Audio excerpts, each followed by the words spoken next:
Olá, pessoal. Sou o professor Fabrício e hoje vou ministrar para vocês uma aula sobre o humanismo e o Renascimento. Uma aula voltada mais para a filosofia, mas também cobrindo alguns aspectos da história, já que a filosofia não surge no vácuo, mas se radica na cultura do seu tempo, radica-se em outras ideias que são correntes e a influenciam. Bom, primeiramente devemos saber quando que ocorre esse período do humanismo e renascimento e de que maneira ele se desenvolve. O período do humanismo e renascimento, muitas vezes esses dois termos são considerados como designativos de uma mesma coisa, de uma mesma época, de uma mesma têmpera intelectual. Um período que se segue imediatamente após a Idade Média e imediatamente anterior à chamada Idade Moderna. Normalmente se considera que o humanismo e o renascimento ocupam 2 séculos, principalmente, séculos XV e XVI. Porém, é possível notar precursores do humanismo no século XIV e ainda seus últimos estertores no século XVII. Bom, mas o que ocasiona o surgimento desse novo período histórico? Ocorre que no final da Idade Média, a Europa ocidental estava se tornando cada vez mais civilizada. Digo civilizada aqui no sentido original do termo, já que civitas significa cidade. Quando houve a chamada queda de Roma, que é basicamente a fragmentação do Império Romano do Ocidente, aquelas regiões antes dominadas por Roma, como a França, a Itália, a Espanha, se fragmentam em vários reinos, reinos comandados pelos povos chamados pelos romanos de bárbaros. Bárbaros eram os estrangeiros, de modo geral. Porém, esses reinos, em muitos casos, são instáveis. Eles não adquirem a mesma força monolítica do Império Romano. Então, logo surgem, se fragmentam ainda mais. Então, o período medieval é marcado por uma grande fragmentação política. Há a unidade provida pela religião cristã. A Igreja Católica é o maior resquício do Império Romano. Porém, politicamente, a Europa estava toda dividida, mesmo em regiões de cultura similar e do mesmo idioma. As pessoas, quando perdem essa segurança derivada da vida em um grande império, tendem a se isolar. Elas vão para o campo, associam-se em pequenos grupos, relativamente pequenos, geralmente centrados em torno a uma figura poderosa, um dono de terras, por exemplo. Esse dono de terras teria ali alguns homens sob seu comando, que agiriam como uma milícia para ele, um pequeno exército, e teria, além disso, uma proporção maior de pessoas camponesas que iriam prover o sustento. Isso é o chamado sistema feudal. Na Roma antiga, as pessoas viviam em grandes cidades. Havia fazendas e vendiam os seus produtos para as cidades. Por exemplo, na cidade de Roma, a maior parte do pão consumido, a maior parte do trigo, vinha do Egito. Então era importado de outro país. Porém, quando não se tem mais as vias de comércio, quando não se tem a navegação muito difundida, quando os portos já não funcionam do mesmo modo, quando as estradas de Roma se desfazem pelo tempo, é necessário que se busque uma vida mais centrada na autossuficiência. Então, os feudos que se formam são pequenas comunidades centradas na sua subsistência. Quase tudo que elas consomem é produzido ali mesmo, é produzido pelos agricultores, pelos servos. Servos, uma classe social que vem a desempenhar o mesmo papel que o escravo na sociedade romana. Bom, mas o principal acerca disso tudo é que o mundo medieval é um mundo muito mais rural, se comparado ao mundo antigo e também se comparado ao mundo moderno. Na Idade Média, na Europa Ocidental, as maiores cidades não se comparavam às cidades da época da Grécia Antiga. De fato, a maior cidade da Europa nesse período era Constantinopla, que manteve, até o período das Cruzadas, uma população de aproximadamente 500 mil habitantes.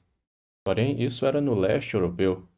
No ocidente, cidades como Paris, como Roma e Londres eram relativamente pequenas. As pessoas viviam no campo. Quando se chega ao período final da Idade Média, a partir do século XII, XIII, de novo as cidades começam a crescer. Há um período em que a população sofre uma grande queda devido ao surgimento da peste negra, a peste bubônica, que dizima uma grande parte da população da Europa. Não só da Europa, mas também da China. Ela percorreu o mundo e trouxe um número gigantesco de mortes.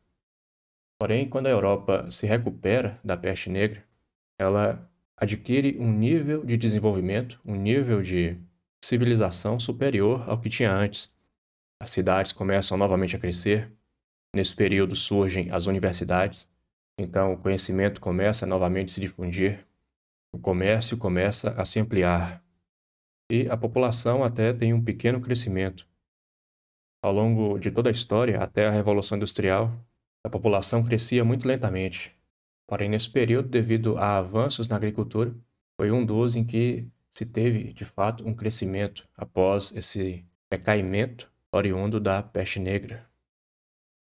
Devido a avanços na agricultura, a população começou a crescer e a se concentrar nas cidades, onde passou a florescer o comércio e a produção artesanal.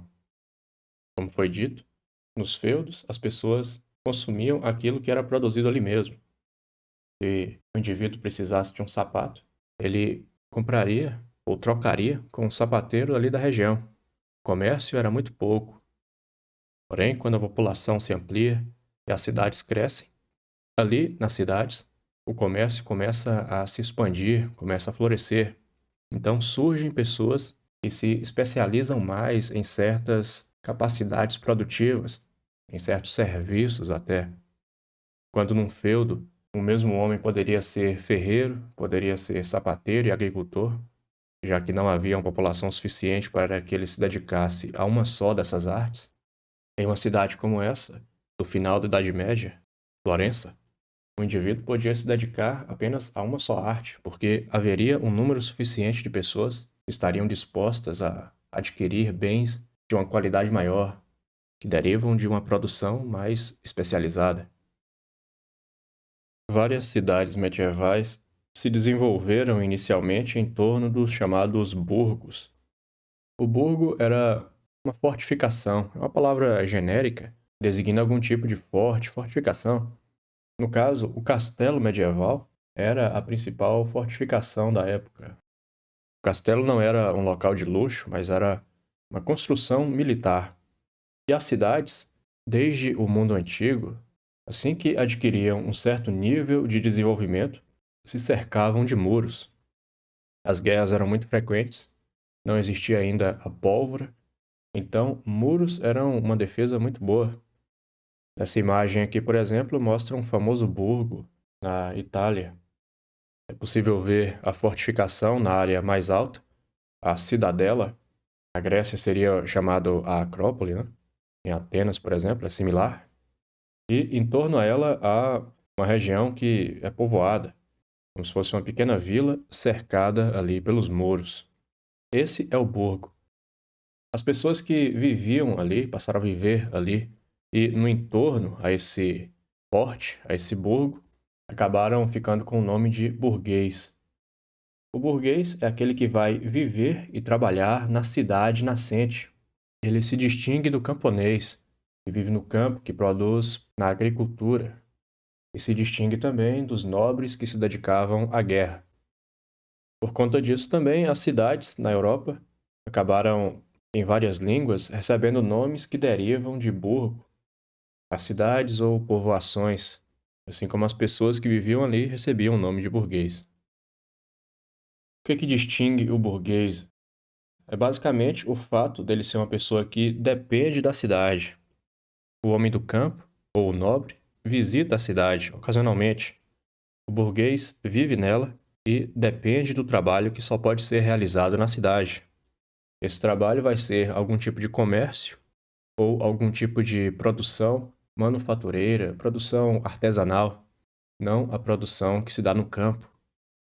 Se pode dizer que essa categoria, chamada o burguês, surge no fim da Idade Média e se desenvolve principalmente no Renascimento, enquanto que na Alta Idade Média existia apenas aquela divisão clássica, né, entre nobreza, clero e os camponeses, a classe dos servos.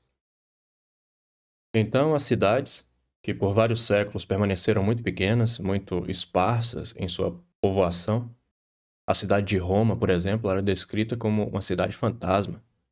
Um dia abrigara 1 milhão de pessoas durante o auge do Império Romano.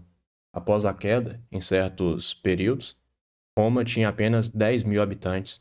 Então era uma cidade muito grande, com muitas construções magníficas, só que esparsamente povoada. O mesmo ocorreu com Constantinopla, após a invasão dos cruzados, que acabou fazendo com que várias pessoas fugissem para o campo. Era uma cidade muito grande, 500 mil de habitantes, a maior da Europa, cercada de grandes muros. Porém, nos seus últimos séculos, ainda durante o período bizantino, a população ali era muito menor. Então, vastas áreas da cidade ficavam despovoadas, ficavam entregues à natureza. Em todo caso, quando a cidade se desenvolve na Europa Ocidental, esse desenvolvimento traz consigo tudo aquilo que tradicionalmente está atrelado à vida na cidade. Uma vida rural tende a ser mais simples. As pessoas não têm muita necessidade do estudo, muita necessidade do cultivo das letras, das artes. Elas precisam apenas desenvolver aquelas habilidades tradicionais, as habilidades da agricultura, da pecuária. Mas na cidade, a educação se desenvolve, a alta cultura, de modo geral, se expande, as artes engrandecem e se embelezam. Isso ocorreu principalmente na Itália, a partir do século XIV, porém chegando em sua culminância ao longo do século XV e século XVI. De início, a Itália imita o passado, imita Roma, imita a Grécia, porém nessa emulação se vai além, chegando ao ponto de ultrapassar as grandes criações da antiguidade. Na Europa do século XIV, a região da Itália era talvez a mais desenvolvida do continente, por haver se tornado o centro da atividade comercial com o Oriente. Século XIV e XV e até o início do século XVI, o comércio era feito através da famosa Rota da Seda, comércio entre a Europa e a Ásia, a China, a Índia. Dali vinham produtos valiosos, vinha a seda, que os europeus por muito tempo não conheciam a sua origem, não sabia que era fabricada por meio de um pequeno animal. Inclusive, alguns bizantinos chegaram a roubar alguns bichos da seda, né, para produzir ali. Da Índia vinham especiarias. Esse comércio era feito por terra, inicialmente pela Rota da Seda, passava então por Constantinopla, que por conta disso se manteve uma cidade rica por muito tempo, e depois chegava até a Itália, e dali se distribuía, se disseminava pela Europa. Então, a Itália era o grande entreposto comercial do Ocidente.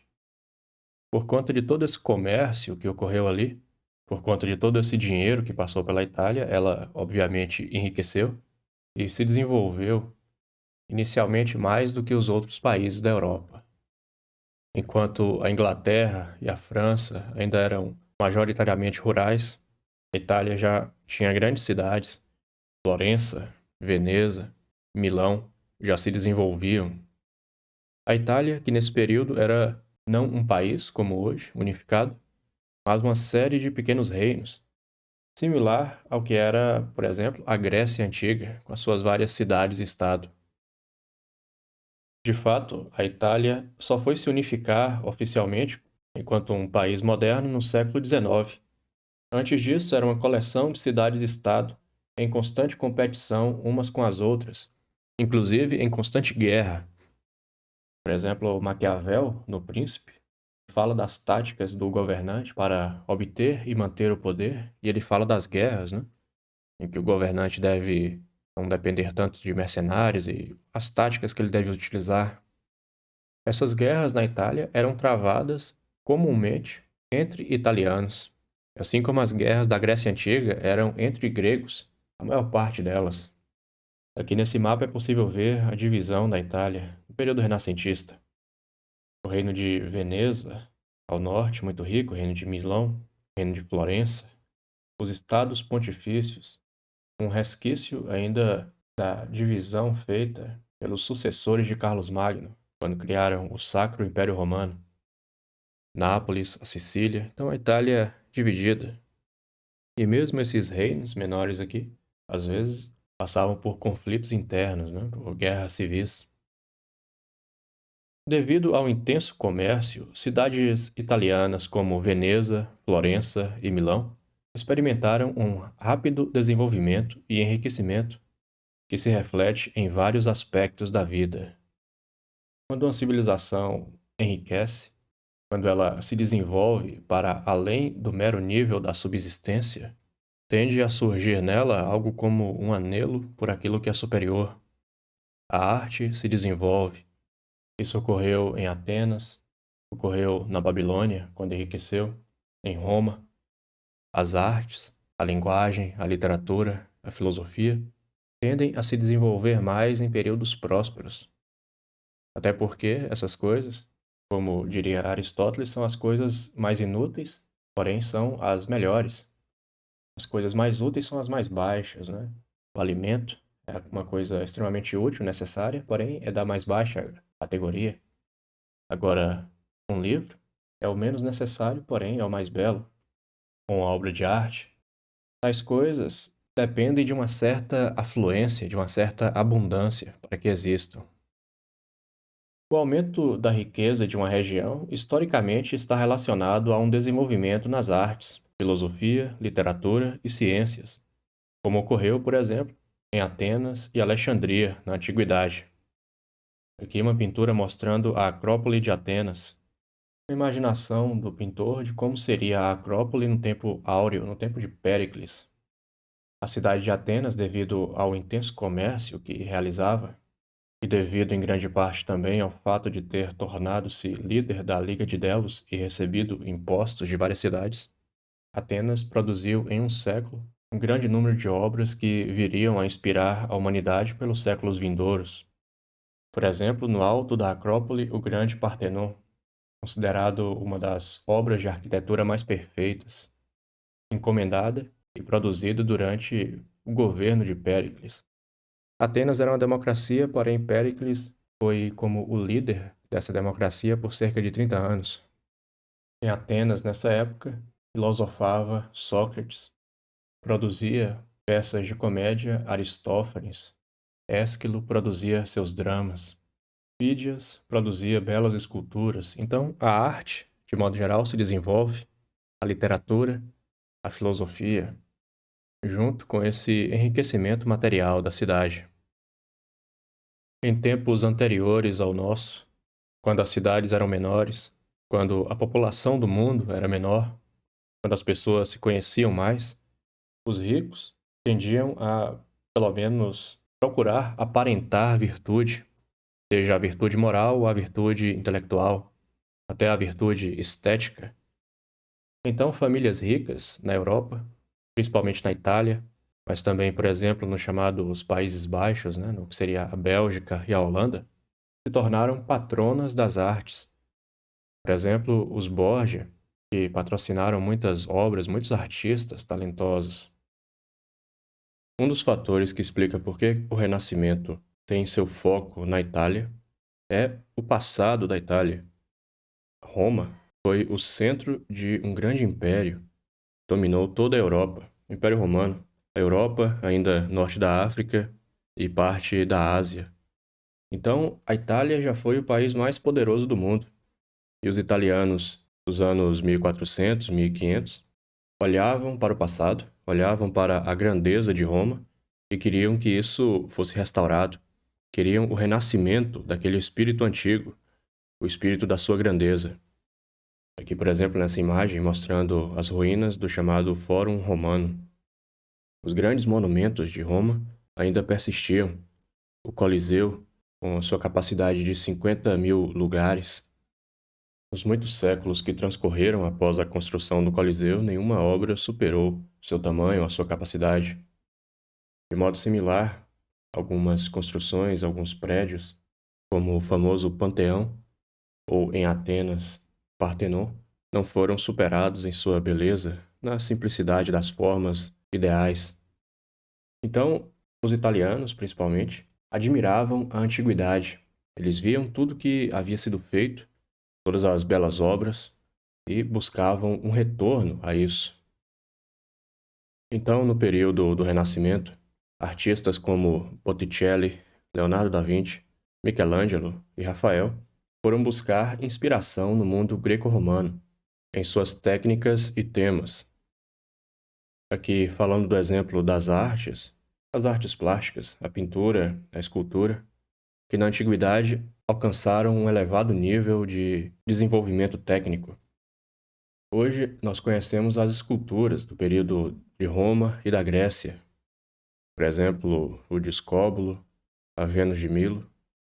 Porém, algo que poucas pessoas conhecem é que na Grécia Antiga e em Roma também a pintura se desenvolveu muito.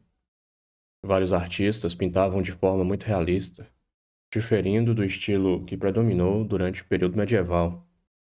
De fato, na Idade Média, a arte, como a pintura e a escultura, tinha uma função diferente e era produzida por pessoas diferentes. Por exemplo, as iluminuras, nos livros medievais, nos códices, muitas vezes era o próprio copista que ia lá e fazia. Agora, alguém como Botticelli, que pintou aqui o Nascimento de Vênus, ele se dedicava só a essa arte, assim como Fídias na Grécia se dedicaria só à sua arte. Então eles alcançam um nível técnico igual ou superior ao que foi alcançado na antiguidade. E como muitas obras do mundo antigo estavam preservadas, como a literatura do mundo antigo estava sendo redescoberta, se estava ampliando o conhecimento acerca das obras clássicas, os pintores e escultores, em muitos casos, iam buscar inspiração nisso. Então, essa cena aqui, por exemplo, o nascimento de Vênus, é uma cena relatada na Teogonia de Hesíodo. Fala que a deusa, no caso Afrodite, nome grego, teria nascido da espuma do mar, após Cronos ter separado o céu da terra. E aqui vem os ventos a soprá-la e uma ninfa a cobri-la. Nessa imagem aqui, um exemplo de uma pintura romana. A pintura é bem menos resistente ao tempo do que a escultura. Nós temos muitas esculturas da Grécia e de Roma. Também temos muitas obras arquitetônicas que sobreviveram. Porém, as pinturas são raras. E a maior parte das que temos hoje foram descobertas em duas cidades, Pompeia e Herculano. São duas cidades muito próximas e que ficavam aos pés do Monte Vesúvio, na Itália. O vulcão Vesúvio, que entrou em erupção e soterrou essas cidades, as cobriu de cinzas. Isso matou toda a população dessas duas cidades, porém preservou algumas obras. Então essa pintura aqui, por exemplo, um homem alado, talvez seja o Eros.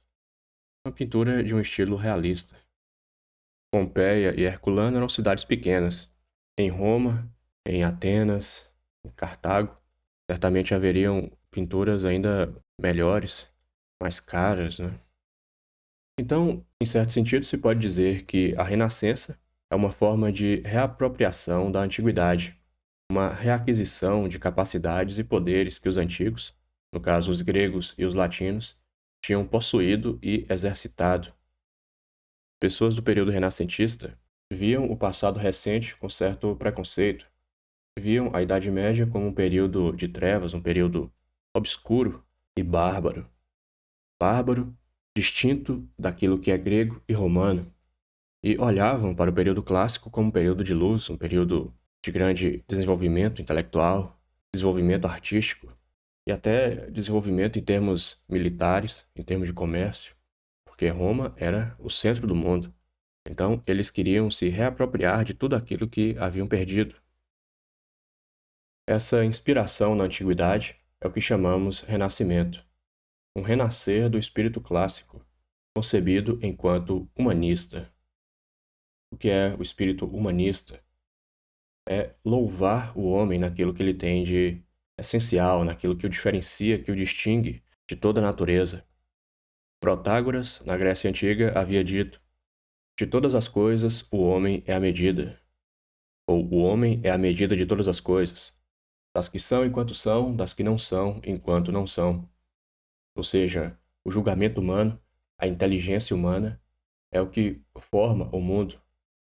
Já que todos nós somos humanos, estamos contemplando a realidade não é vista tal como é, mas tal como nós a construímos, tal como nós a concebemos. Então, o homem, em certo aspecto, pelo menos para nós, é o centro do universo. O homem é o foco central do cosmos, porque a sua percepção é a sua avaliação, seu julgamento de tudo. E o homem tem a sua grandeza própria, com todos os seus defeitos, com toda a sua possibilidade de falha. O homem é o animal que assemelha-se ao divino. Ele é capaz de criar, ele é capaz de perceber a beleza que há no mundo, ele é capaz de contemplar as verdades eternas. Então, esse humanismo, essa ideia de que o homem é uma criatura de valor, é algo que tem qualidades e que é distinto de tudo o mais, isso é o chamado humanismo. Aqui essa gravura é o famoso Homem Vitruviano, de Leonardo da Vinci. Da Vinci teria feito estudos aprofundados da anatomia humana. Ele era um polímata, tinha muitos interesses distintos, arquitetura, pintura, escultura, e na sua dedicação a recriar a forma humana, ele chegou até a estudar corpos, cadáveres. Esse homem aqui teria sido um cadáver que ele estudou e viu a forma perfeita humana, a enquadrando no quadrado e no círculo. Essa ideia de enquadramento do círculo é uma ideia também antiga, desde os pré-socráticos. A arte renascentista revela a atitude humanista, uma revalorização do humano que se equilibra ao teocentrismo da Idade Média. É preciso notar que o Renascimento não é um rompimento completo com o espírito medieval, porque, até como veremos aqui nessas imagens, boa parte das obras renascentistas, de fato, a maior parte das obras, são obras cristãs. Aqui, por exemplo, a famosa Criação de Adão, de Michelangelo, é apenas um pequeno trecho de um painel muito maior que está no teto da Capela Sistina, mostrando o Gênesis, o relato do Gênesis. Então eu diria que o Renascimento ele equilibra esses dois fatores, a atitude humanista, porém sem romper totalmente com o chamado teocentrismo medieval, Deus no centro do cosmos. O homem passa a ser o centro, de certo modo, porém o homem é o centro por ser a imagem de Deus. Esses pintores, escultores, escritores eram praticamente todos cristãos, católicos, admiravam as obras clássicas, porém, em muitos casos, traziam esse estilo clássico, esse espírito clássico, e o moldavam ao cristianismo. Os artistas do Renascimento não apenas imitaram os antigos, mas expandiram e aperfeiçoaram suas técnicas, alcançando uma sofisticação jamais vista. Os antigos haviam produzido belas obras. De início, os artistas do Renascimento se inspiram neles e os emulam, porém, acabam por superá-los. O bom discípulo supera o mestre. Essa pintura aqui, por exemplo, de Rubens, que seria do período final do Renascimento, mostrando São Jorge e o dragão. De novo, uma pintura com temática cristã. São Jorge é visto como um tipo de herói cristão, num estilo realista, próximo do clássico, porém mostrando um movimento muito maior, mostrando um dinamismo muito maior. Somando ao estilo clássico os temas cristãos, Michelangelo produziu grandes obras, como o Davi e a Pietà. O Davi, de Michelangelo, considerado uma das obras mais perfeitas, uma grande escultura com 3 metros de altura, tamanho heróico, mostra uma figura da Bíblia, e a sua pose e o seu estilo imita esculturas antigas. Na verdade, se inspira nelas. Ao lado, a Pietà, mostrando Maria com Jesus morto em seus braços. Também uma obra extremamente complexa, feita num só bloco de mármore. Algo como a Pietà talvez não encontre equivalente no mundo antigo, a sua complexidade extrema. Já é algo que supera o que foi produzido na época de Roma e da Grécia.